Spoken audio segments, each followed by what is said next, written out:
from a cardiac conference, cardio,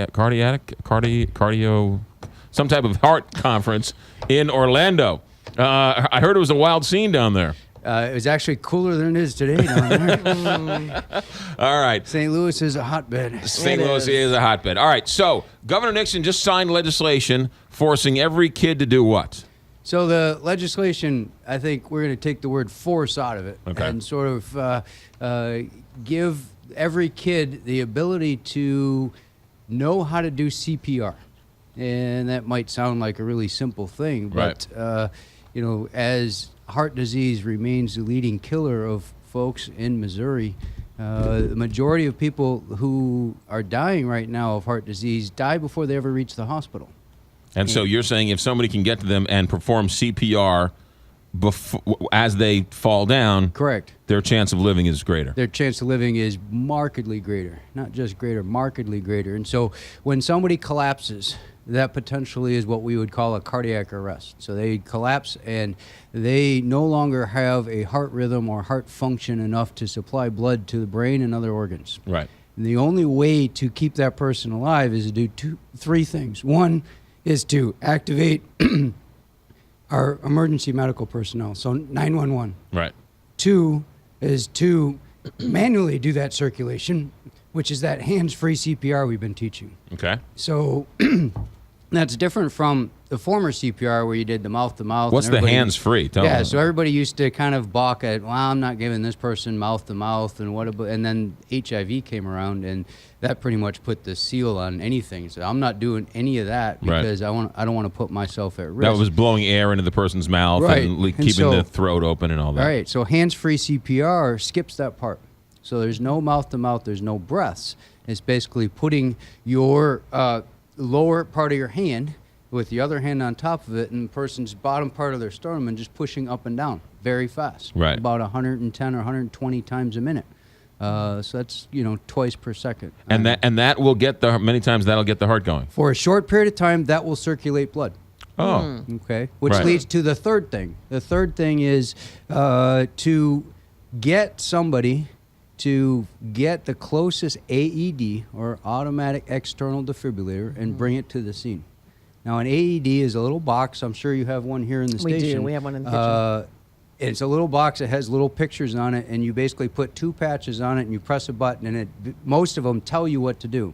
So press button 1, stand clear, shock advised, press button that's lit green or something like that. And then you can deliver electricity, and you can shock that person's heart back into a normal rhythm before EMS arrives. Now, are those defibrillators, are they required? Are businesses required to have those now or not? They are not required, but most businesses have actually found that it's a really good thing to have them. There's several people that we've taken care of at SLU that have collapsed at work. I mean, we actually spend a lot of time at work, and nobody ever wants to have that happen. Mm-hmm. But if one of your coworkers goes down, this allows you the technology and the capability of saving them. You are going to be on Channel 5 tonight with Kay Quinn telling a story about what? Exactly this story. There's a teacher who basically had a day off, and he volunteered to proctor the ACT exam at the high school. And so he was at the front of the room, proctoring all these kids taking their ACT exam, trying to, do well to try to get into college, and collapsed. Boom, just like we talked about. And the kids actually were trying to focus on their exam, of course. Right. And so another teacher came in and started doing CPR and delivered that shock and got him resuscitated, is what we call it, is restoration of the heart rhythm and blood flow. Right. And he arrived to us alive. And it saved his life.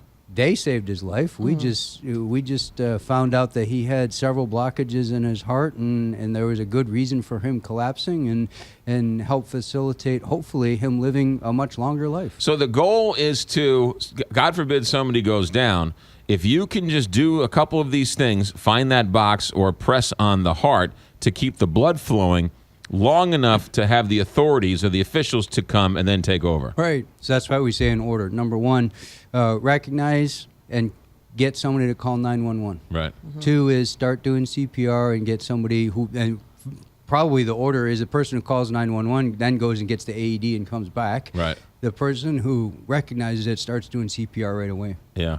And so Governor Nixon signed the bill so that our high school students could learn CPR during high school. This Right. is sort of this is a good thing to know. Yeah, because Good before citizens. it was like a American Red Cross thing where you could go and take a class or something. Right. So the Red Cross and the Heart Association, American Heart Association, still both offer classes, and then that's, I guess, the last thing I wanted to bring up, which was, there's a whole lot of people who didn't get this in high school. This doesn't take an effect until another year, Right. And so I would encourage any and all to look for CPR classes. One good excuse for taking it is maybe the workplace wants to get an AED, so you want to get trained in AED, but you should also learn the hands-free CPR at the same time. Right. The second thing, new parents. You can take a CPR class and some new baby skills as well, as far as different things in case your new baby chokes on something or potentially has something bad. All parents fear their kids potentially having something bad happen, especially when it's young, and that's tragic. So, That is great information. It might have saved a life today. Dr. Michael Lim, cardiologist with St. Louis University Care and SSM Health SLU Hospital. Doctor, thank you very much. Great stuff today. have a great day. You got it.